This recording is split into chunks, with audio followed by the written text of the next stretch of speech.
My name is Rachel McKinley. I'm 34. I live in a 3-bedroom house in Raleigh, North Carolina. I have a golden retriever named Peaches, a good job in digital marketing, and up until 11 months ago, I had what I believed was a happy marriage to Michael, Mike to most people. 36, good-looking, clean-cut, former college football guy turned corporate strategy consultant. We'd been married 6 years, dated for 4 before that. Our story looked perfect on paper. And then came Jenna. Jenna Harper was one of those people who made being chill her entire personality. Always barefoot at brunch. Never missed a yoga class. Wore boho sundresses and rings on every finger. She had that energy that made people gravitate toward her, but there was a brittleness underneath if you paid attention. I used to joke that she was like kombucha in human form. Fizzy, sweet, and a little sour if you really tasted her. She and I had met at a tech networking event 3 years ago. We bonded over the mutual agony of working in a male-dominated industry. I invited her to a dinner party the next weekend and she just stuck around. She wasn't my best friend, not at first. More like a wine night kind of friend, a floating presence. But over time she started showing up more. Girls' nights. Couples game nights. Weekends at the lake house Mike and I inherited from his dad. It was slow. Subtle. I should have noticed sooner. I always thought betrayal would be loud. Explosive. Dramatic. I imagined lipstick on a collar, hasty whispers, some telltale moment when I'd catch Mike in a lie. But it wasn't like that. It was small things. A little too much laughter when they talked. Her eyes lingering just half a second too long when he entered a room. Once, I caught her smelling his hoodie when he left it draped on the back of a chair. She thought I didn't see. I remember one particular afternoon. This was maybe 4 months before it all came into focus. When Jenna came over with her laptop and a bottle of wine, saying she needed a change of scenery to finish a client project. Mike had just come back from a run, shirtless and sweaty. I caught her looking, just a glance but a lingering one. I made charcuterie. I watched the two of them from behind the kitchen island. They weren't touching. They weren't saying anything inappropriate. But the air between them had changed. I felt it the way you feel static before a storm. And that night, while Mike was in the shower, I went through his phone. I hadn't done that in years. I didn't even have his passcode memorized anymore. But when I opened it and tried a few birthdays, mine, his Peach's adoption day, he changed it. That was the moment. The click of the lockout screen might as well have been a loaded gun going off in my ears. So I did what any rational, devastated wife would do. I backed off. I smiled more. I kissed his cheek in the morning and made him pancakes on Sundays. I laughed at his jokes, asked about his day. I bought Jenna a birthday gift. A rose quartz necklace I knew she'd like. I even invited her to my birthday weekend at the lake house in September. The same place Mike had proposed to me 7 years earlier. Because here's the thing. I'm not stupid. And I don't do sloppy revenge. I do surgical. The confirmation came not long after. It was a Tuesday. Mike said he had a late client dinner. But the client had emailed me that afternoon, asking for a referral to a designer. Weird. I waited until 7:45 p.m. Then used the iPad that was still synced to Mike's iCloud account. I hadn't touched it in months. I almost forgot we even had it. But his messages were still syncing. And there it was. Mike, parking now. Get that dress off before I get to the door. Jenna. Already done. Winky face. I stared at that screen for maybe 5 minutes. I didn't cry.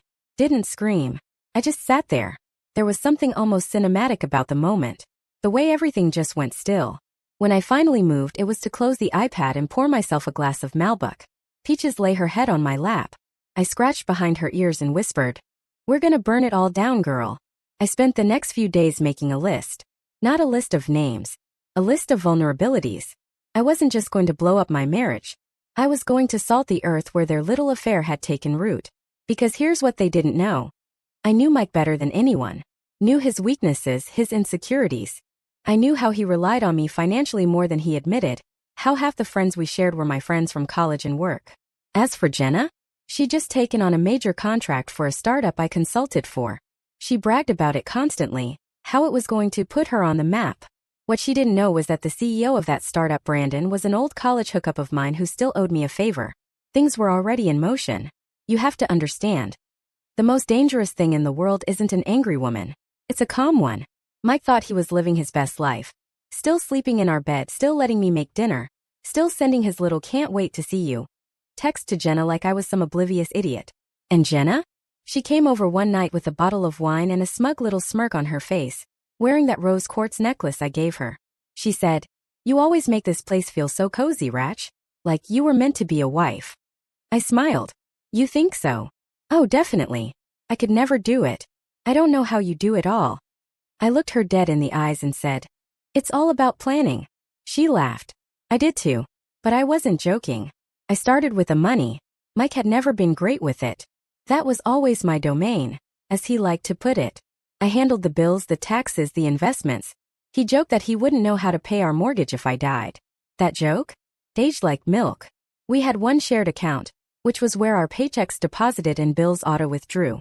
But the bulk of our finances, our savings, my inheritance from my grandfather, our investment accounts, were in separate structures. I had insisted on it before we married. Just in case, I'd said. Mike agreed back then, eager to sign the prenup because he thought it was so modern. He didn't even read it closely. That's the thing about people like Mike. They assume the person smiling next to them is on their side, even when that person's already halfway out the door with a match and a gas can. I met with a lawyer, quietly, discreetly.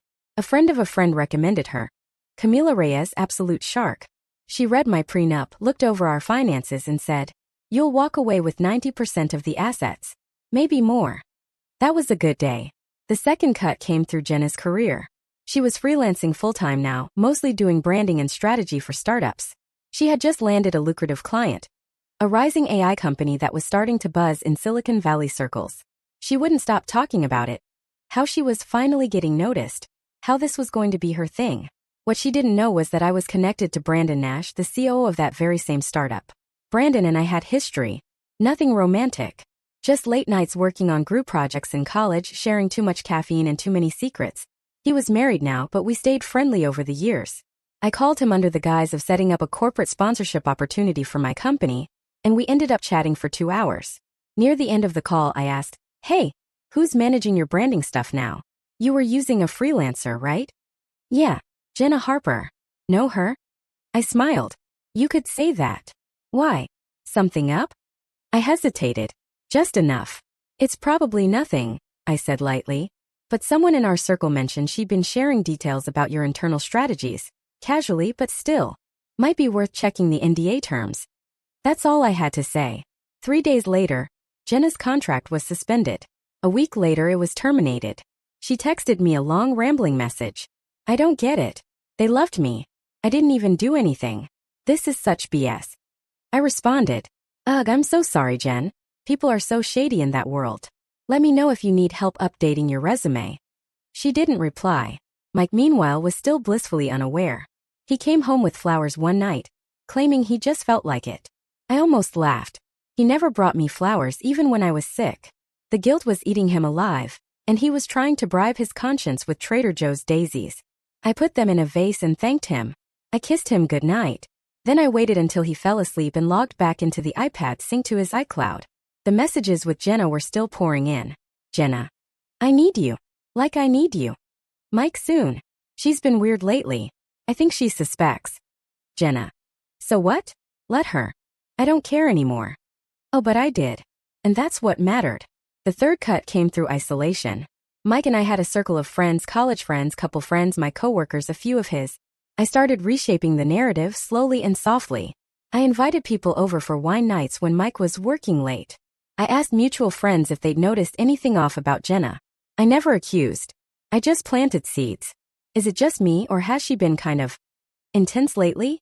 I think Mike's been kind of distant. Maybe it's just stress. I don't know, maybe I'm overthinking it. One by one, people started pulling back from them. Group chats changed. Dinners were just the girls or just the guys. No more couples trips. By the time I was ready to make my move, the social ground beneath them was already cracked. The final cut in this stage was the home. Our house was mine legally, an inheritance from my grandfather that I'd remodeled before we got married. Mike contributed to utilities and upkeep, sure, but the deed had only one name, mine. He once said, I don't care whose name's on it. It's our home. That was a mistake. I had a second meeting with Camila, my lawyer. We filed the preliminary divorce paperwork quietly.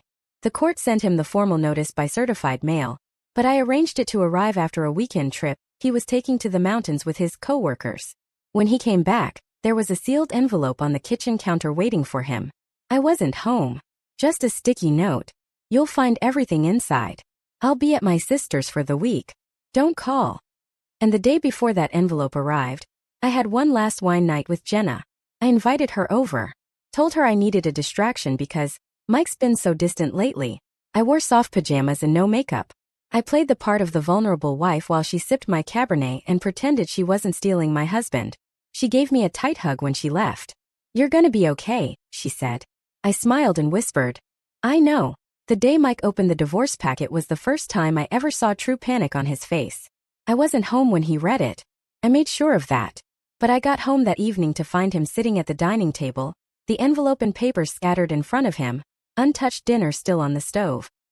He looked up at me like a man whose oxygen had been stolen mid-breath. "Rachel," he said. Just my name. Like it was supposed to mean something now. I didn't sit. I didn't cry. I just tilted my head. "I think everything's in there," I said. "You can have your lawyer call mine." He shook his head slowly, voice already cracking. "You don't want to talk about this? You don't want to? What the hell is this?" "It's a dissolution of our marriage," I said calmly, shrugging off my coat. "I assumed you'd recognize the terminology. You're always bragging about your reading comprehension." He stood up so fast his chair screeched across the wood floor. "Rachel, wait. Just what are you doing? Where is this coming from?" I finally met his eyes. Cold and steady. From a place of clarity. He begged. Of course he did. Mike was the kind of man who believed he was entitled to forgiveness just for sounding sorry. He said all the things he was supposed to say. That he'd made a mistake. That it didn't mean anything. That he didn't want to lose me. That we could go to counseling. I let him talk. I watched the hope in his voice drain second by second as I said nothing. And then I smiled. Not a cruel smile. Not even sarcastic. Just that same neutral smile I'd worn for the last 3 months while he spiraled deeper into his fantasy with Jenna. He finally said it, the thing I was waiting for. "You knew." "I did," I replied. "Since January." He collapsed back into the chair like something had broken inside him. And maybe it had. I didn't offer comfort. I wasn't cruel either. I was silent. It was the first silence he didn't know how to fill. The fallout was rapid. He moved out within 2 weeks. The court granted me temporary exclusive residence, per the prenup. He stayed in a corporate apartment his firm kept for traveling consultants, only he wasn't traveling. He was spiraling. A few friends tried to stay neutral, but the neutral ones were usually the ones who'd suspected something and said nothing. I cut them loose. The rest? They stayed close. Brought wine. Helped pack his things. One of them even helped me change the locks. I blocked Jenna's number after the second time she tried to call me. The first call had come just after she saw Mike's change of address update on Facebook. The second came after she realized he hadn't told her about the divorce in advance. I didn't answer either time. She left voicemails. First one. "Rachel, I think we should talk. I didn't mean for any of this to happen. It's all a huge mess and I know you're hurting." Second one. "You're being king child, you know that? I didn't steal anything. He chose me. You want to punish someone, punish him. Don't act like I'm the devil here." Delete. Delete.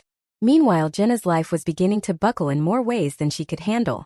That terminated contract with Brandon's company? Word got around. Quietly.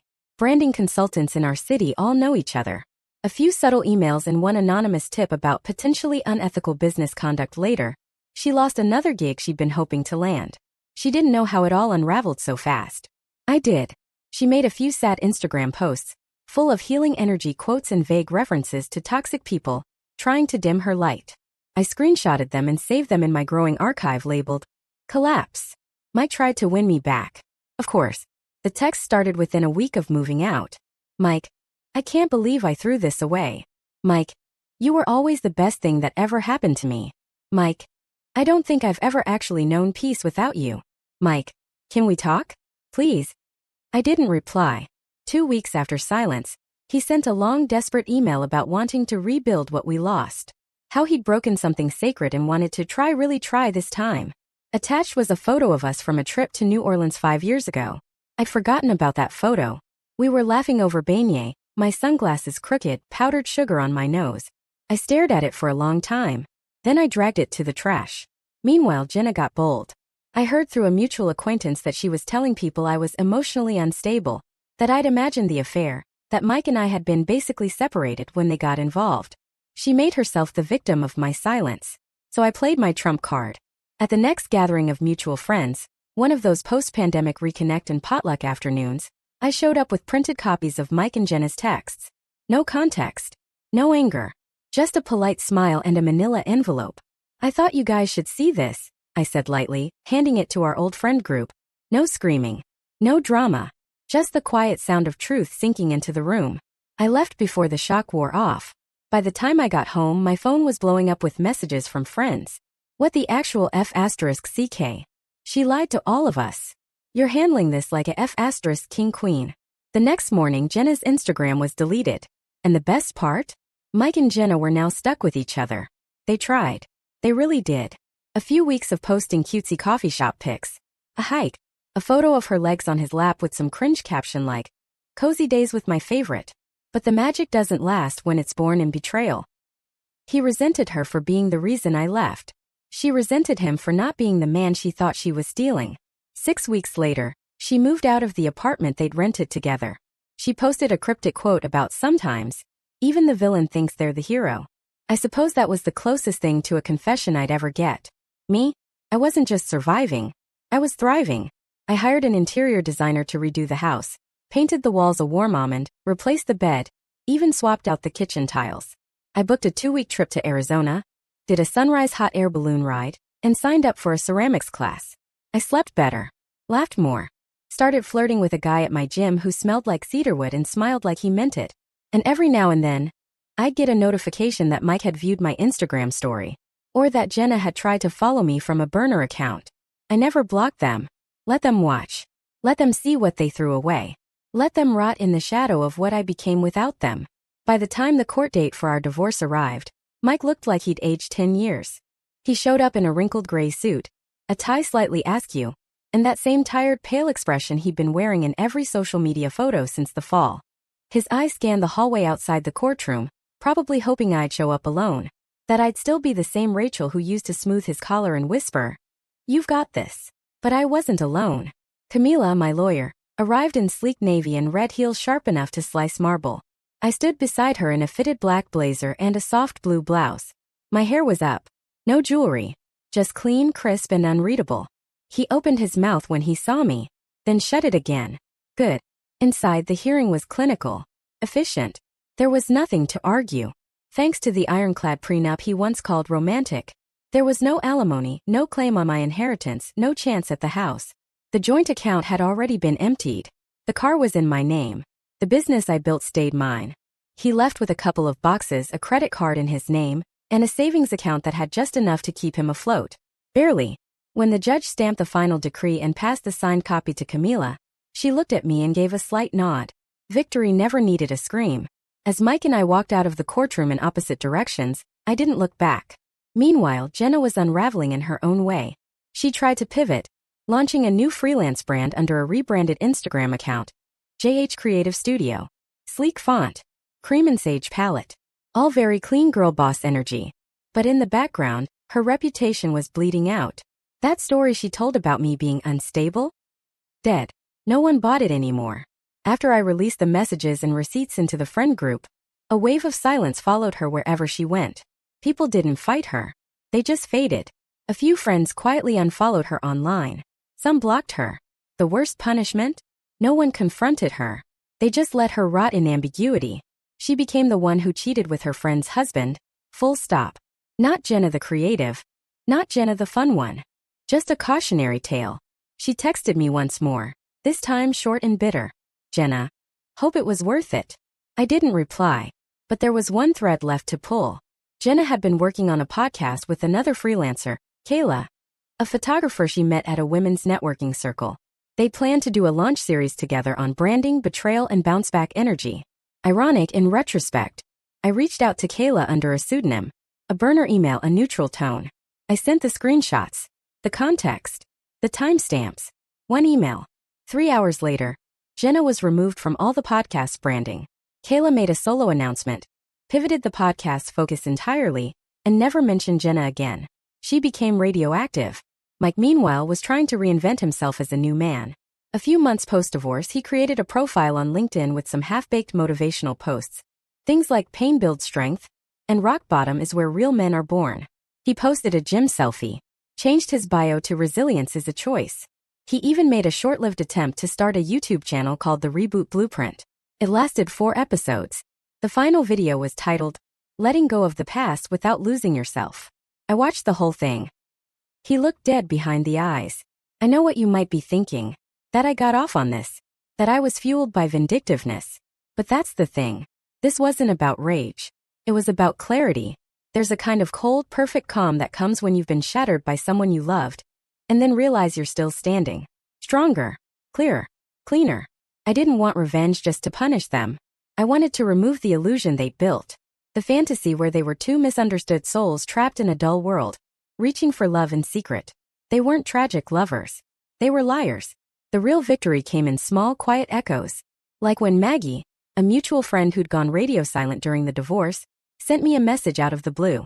I owe you an apology. I didn't know what to believe and I stayed quiet. I shouldn't have. Just wanted you to know I see it all clearly now. And I'm proud of how you handled it. Or when Nate, a friend of Mike's from college, called me one afternoon. He was awkward, hesitant, but genuine. I don't want to get in the middle of anything, he said. But man, we all thought Jenna was something special. Turns out she just broke everything she touched. And then he added, with a note of respect I hadn't heard in a long time. Mike's been different. Like smaller. Like someone deflated him. And honestly, I think you're the only person who ever made him whole. That didn't make me sad. It made me whole. 6 months later, I took a trip to Seattle. A solo vacation. Rain. Coffee. Time to write again. I booked a tiny Airbnb with big windows and no TV. I kept my phone off most of the time. I read, I walked, I breathed. On the second morning, I met a man named Daniel at a bookstore. He recommended a novel I hadn't heard of. We got coffee. Talked about hiking in Iceland and cinnamon scones. He didn't know anything about my past. He just liked the way I said his name. I told him mine was Rachel. Just Rachel. He said, that's a good name. It sounds like someone who doesn't take any shit. I smiled. For the first time, it wasn't armor. It was real. Mike sent one final message on what would have been our 7th anniversary. Mike, I think about us every day. I know you'll never answer, but I just needed you to know that I would have done everything differently. I missed the version of me that existed next to you. I read it. Once. Then I archived it, unopened. Let him sit in the House of Echoes. Because that's what they both did. Burned down a kingdom just to hold hands in the ashes. And me? I built something better on clean ground. No smoke. No rot. Just me. And peace. And silence. And the knowledge that I won. Quietly. Completely. By autumn the air had changed. It wasn't just the weather, though North Carolina does have a kind of crisp honesty in its Octobers, when the humidity finally gives up and the trees start shedding what no longer serves them. It was the energy. Mine was clean. Quiet. Steady. Mike's and Jenna's? Not so much. I got most of the updates secondhand. From friends who still circled the outer edges of their rapidly shrinking worlds. The two of them had tried. Oh, they tried to turn their affair into something more. A new relationship. A fresh start. But something happens when you build a life on broken glass. It cuts you no matter how carefully you step. They moved into a duplex on the east side of town. Smaller than our old house. No fireplace. No porch swing. No peaches because I'd kept the dog and Jenna was allergic anyway, though she used to pretend she wasn't back when she wanted to seem fun. Jenna posted photos of their new place. Mismatched throw pillows, knockoff art, cheap wine glasses from Target. The captions were nauseating. New chapter with my favorite human, Blackheart. Love grows where truth lives. Healing isn't linear, but it's real. Every post was a grave marker for a delusion. I didn't comment. I didn't block her either. I just watched her try to bury her shame under hashtags and hollow affirmations. Their problem started with silence. Mike had always been terrible at conflict. When we fought, and we rarely did, he would shut down. Go cold. Disappear into his own head. I used to beg him to just say something, anything. He never learned how to stay in the room with discomfort. But I did. I learned how to sit in the fire until it couldn't burn me anymore. Jenna, on the other hand, expected something else entirely. She thought she was getting the romantic version of Mike, the one who'd whispered about escape and freedom and passion. She didn't realize that version only existed because he was sneaking around with her like a high school boy with a guilty conscience. Without the thrill of secrecy, he was just Mike. Boring. Detached. Emotionally constipated. And now available. Worse than being hated was being seen, and Jenna was starting to see him, really see him, for the first time. I heard from Maggie again in mid-November. She'd run into Jenna at a yoga class. Said Jenna looked tense and tired, like a string pulled too tight. She asked about you, Maggie added. What did you say? Maggie hesitated. I said you're doing great. That you're glowing. That you're dating someone smart and kind. I'm not, I replied. She laughed. I know. But I figured letting her believe you are was good for her soul. It was cruel. It was perfect. A week later, Jenna finally cracked. She sent a message to my business email. Subject line. Truce. Rachel, I know I have no right to ask anything from you. But I also know that the hate in the air has been exhausting for both of us. I never meant for things to happen the way they did. I never meant to hurt you. I'd like to meet. Just talk. No drama. Just closure. For both our sakes. Please consider it. Jenna. I sat with the email for an entire day. Not because I didn't know my answer, but because I wanted her to wait for it. 2 days later I replied. Jenna, I appreciate the message. I truly do. But closure is something we give ourselves. I don't need anything from you. I don't need answers. I don't need peace. I already found both without your help. I hope you find your version of that someday. Beth. Rachel. No greeting. No warmth. Just the sound of a door clicking shut forever. She didn't reply. She didn't need to. Mike, for his part, was crumbling more quietly. His LinkedIn profile now looked like a ghost town.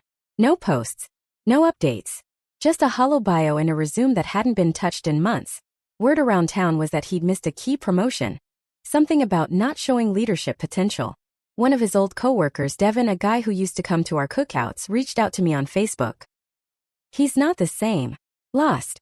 Checked out. Weirdly withdrawn. I think he thought he'd be free after you left. Instead, he just looks haunted. Haunted. What a beautiful word for it. I dreamed about him once. Just once. In the dream, he was standing outside our old house, watching me through the living room window. He looked cold. He kept knocking softly. Not angry. Not begging. Just hoping I'd notice. In the dream, I didn't open the door.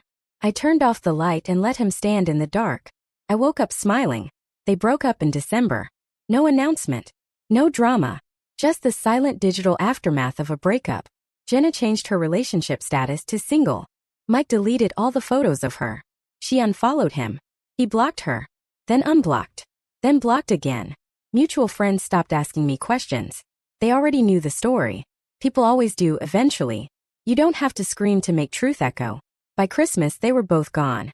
She moved back in with her sister in Asheville. Closed her studio. Made a final Instagram post. A sad beige background with serif font that read, "The best lessons come from the worst mistakes. Time to start over. Again." Mike, I heard, moved cities. Took a lateral job in Richmond. New town. New apartment. No furniture photos. No smiles. Just a man trying to outrun himself and failing. I sent him nothing. No words. No message. Just silence. Because silence was always my sharpest knife. And me? I went on that hike I'd been putting off for years. I finished my book proposal. I hosted my first Thanksgiving without him. Just me, my sister, a few close friends, and a bottle of vintage Pinot. I bought myself a ring. A gold band, smooth and simple. Not as a replacement for a wedding ring, but as a reminder. That I survived. That I chose myself. That I never needed a wrecked man to feel whole. I don't wear it every day. But sometimes when the light hits it just right, I smile at the shine. And I remember the sound of the fantasy they built collapsing under its own weight. Like wood snapping in a winter fire. Grief has many forms. It isn't always screaming into the dark or breaking dishes at midnight.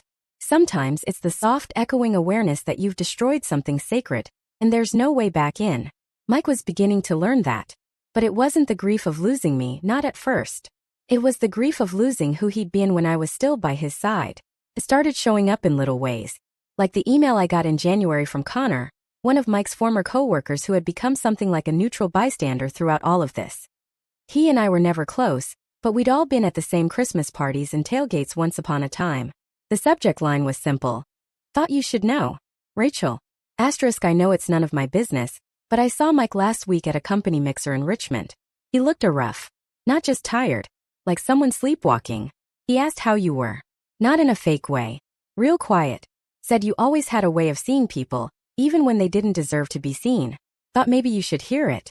Asterisk. Connor. I read the email once, then again. Then I archived it, folded my cardigan over the back of the couch, and went out to the porch. It was cold out. Quiet. a kind of air that hummed between peace and ghosts. Peaches sat beside me, head on my knee.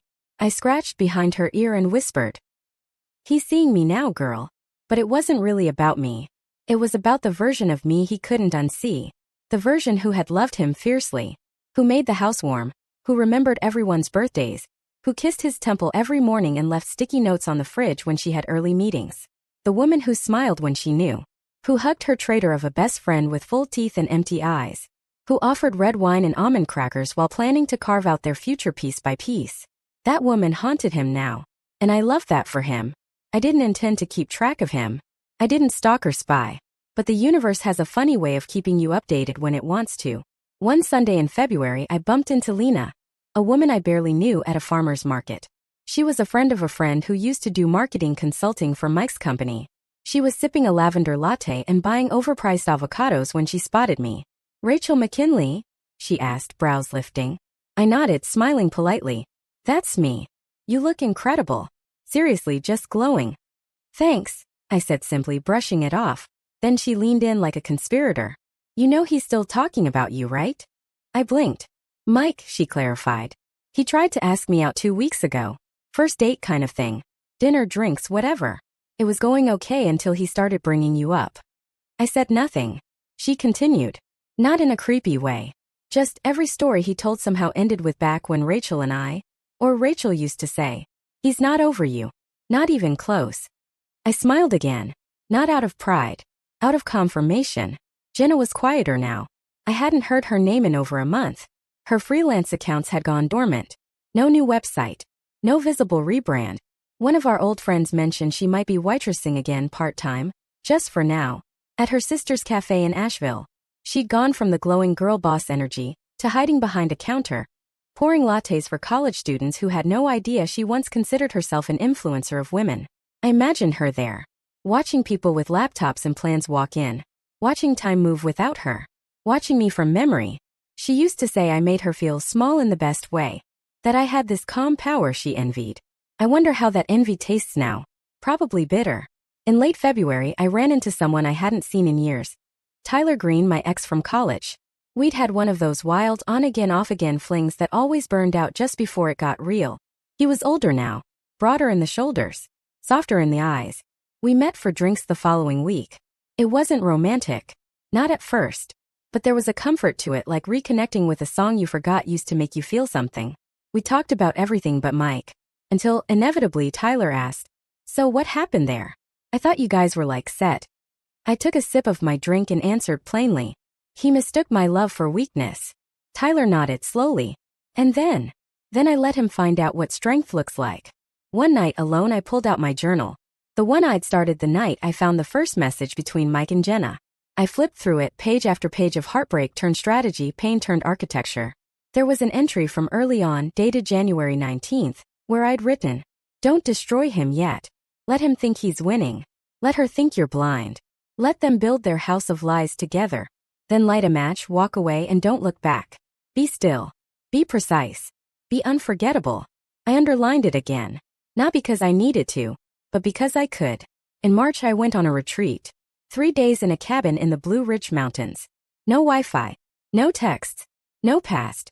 Just me, a notebook, firewood, and air that made you remember what lungs were made for. I meditated. I cooked over a stove that hissed. I danced to old records in my socks. I forgave myself for the years I bent backward trying to be enough for a man who was always looking past me. I came back changed. Not healed, I was already healed. But reclaimed. The kind of reclaim that makes a woman walk through her city like she owns every streetlight. A week after I returned, Mike texted me again. The message was short. "Mike, I saw you at the coffee shop this morning. You didn't see me. Or maybe you did. But you looked happy. I don't know if I ever made you look like that. I'm sorry. For everything." I left it on read. Not to punish him, but because I wanted that silence to echo every time he tried to sleep. Let him remember the woman who smiled when she knew. Let him replay her kindness like a curse. Let him choke on the words he can never take back. I didn't need revenge anymore. Because I'd become the woman he couldn't unsee. The ghost that visits quietly in every peaceful moment. Every almost relationship. Every echo of laughter that doesn't quite reach the depth mine did. He lost me.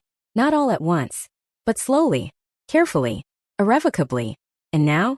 He gets to live with the memory of who I was and the truth of what I became after he betrayed me. By spring, the silence between Mike and me had crystallized into something permanent. It no longer hurt. It no longer even registered. It was just the natural state of things, like the space between stars. Massive. Uncrossable. Cold. But not bitter. Just silent. And I think that scared him more than anything else. I was at a friend's engagement party when I saw him again. It had been a year since the divorce was finalized. I didn't expect him to show. The host, Becca, one of our few mutuals who remained loyal to me, had quietly warned me ahead of time that Mike might RSVP. "I'll uninvite him if you want," she said. No question. But I smiled and shook my head. Let him come. I'm not afraid of ghosts. And so there he was. Across the patio, in a navy button-down and khakis that didn't quite fit anymore, holding a beer like it might anchor him in place. Alone. He looked older. Not just tired, older. Something in the way his shoulders curved inward. Like he'd been living under the weight of himself for too long. He saw me about 30 minutes in. Our eyes met across the crowd, over a buffet table and a flickering citronella candle. He froze for just a second. Then he looked away. I didn't. I wore a sage green dress. Fitted. Elegant. I hadn't worn it in years. Not since the gala we attended together the year before he started cheating. Back then, he told me I looked like someone out of a dream. Now I wore it like armor. I caught glimpses of him watching me throughout the evening. From behind drink glasses, over shoulders just barely. Like a man studying a painting in a museum. Something he once knew intimately, now kept behind glass and velvet rope. He didn't approach me. Not until later. Not until the party started thinning out and people moved toward dessert. That's when I felt him behind me. "Hey," he said quietly. I turned slow and calm. "Mike." He gave a small nod. Hesitated. "You look incredible." "I know." He chuckled, but it didn't land. His smile faded before it fully formed. I wasn't sure if I should say anything. "You just did," I replied. Silence settled between us. He looked down, thumb grazing the edge of his glass. His voice lowered, almost like he wasn't sure if he was talking to me or himself. "I think about everything. All the time." I said nothing. He continued. "You were the calm in my chaos. And I didn't even realize it until I lost it." Still I stayed quiet. He looked up. "Do you ever miss it? Us?" There it was. The question that had been rotting in his chest for months. The one he'd probably practiced in his head 100 times. I gave him a long, even look. Not cruel. Not cold. Just done. "I miss the version of you that never existed," I said. Then I turned and walked away. Later that night, I found a message waiting on my phone. "Mike, you didn't deserve what I did. And I'll carry that forever." I didn't delete it. I didn't reply. I let it live there, like an insect trapped in amber. A fossil of a man who thought he could destroy someone and still be remembered fondly. Meanwhile, I heard from Ava, a woman who used to work with Jenna. She messaged me out of nowhere, saying she was so sorry for everything you went through, and that she thought I deserved to know something. Apparently, Jenna had tried to pitch a new course on personal brand resilience to an online education platform. Ava worked in content approval. "She used your name in the proposal," Ava wrote. Framed it like some kind of redemption arc, said she'd been vilified in her community and wanted to tell her story. I nearly laughed. She wanted to turn my trauma into her comeback. Ava said she shut the pitch down before it got to the board.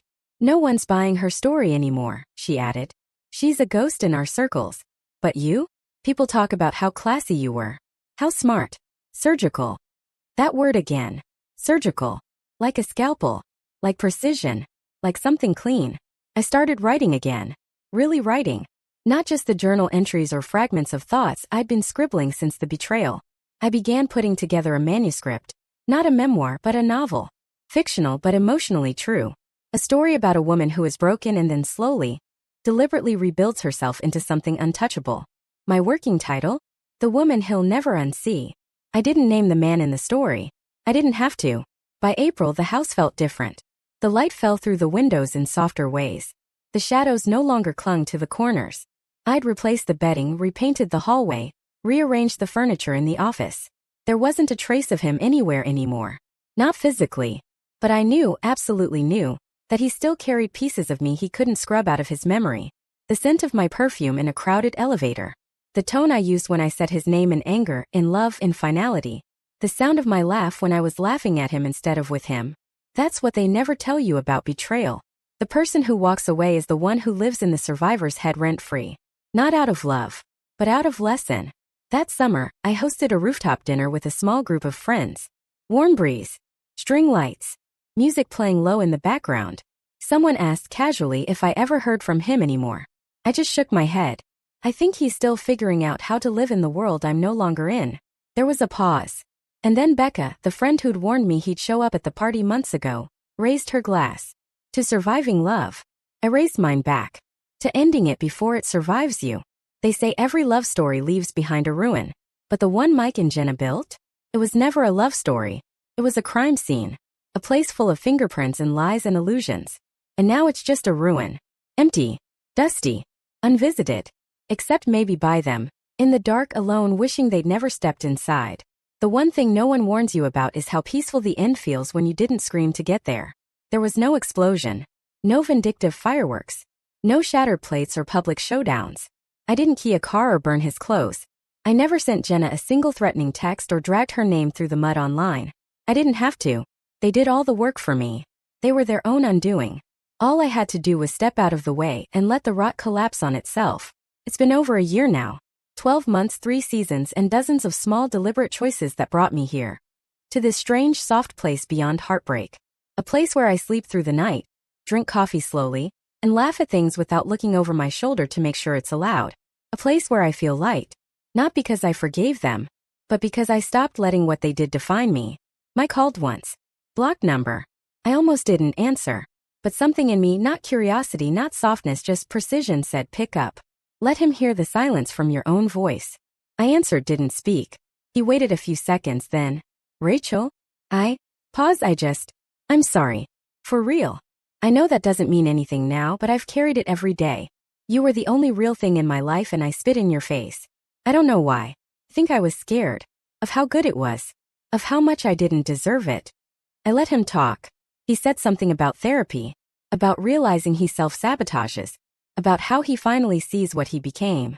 He said, I just needed to say it to you. I needed to tell the truth at least once. I waited.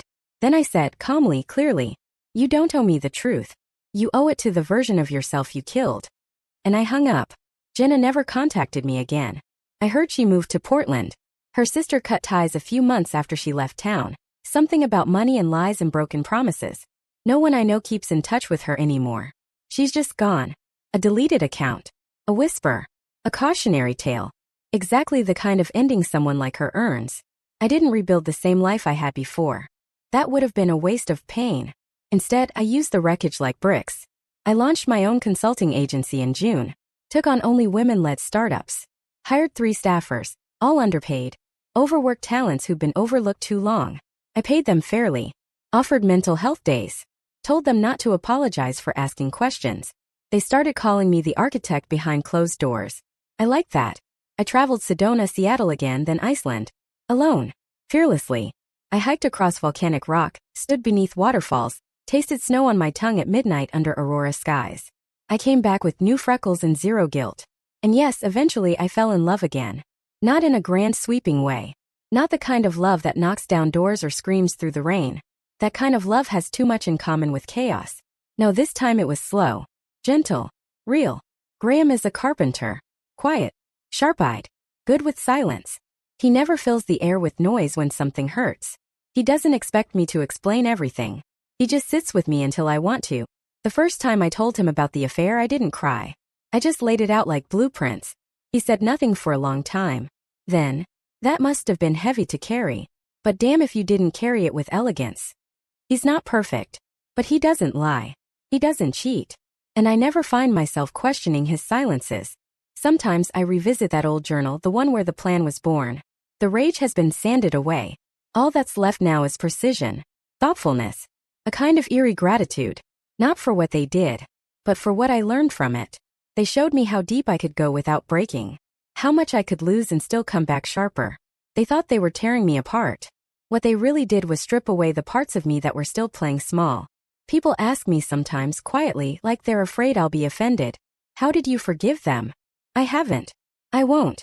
Because forgiveness isn't the only way to heal. Sometimes healing is just living better than they ever imagined you could. Sometimes healing is never thinking about them unless someone brings them up. And sometimes, healing is smiling when you remember the worst day of your life and feeling nothing at all. They ruined themselves trying to ruin me. They mistook my softness for weakness. They confused silence for surrender. But I was never weak. I was never blind. And I was never theirs. So no, I never had to destroy them. They did that themselves. All I did was survive it beautifully and leave them alone with the ruins they named love.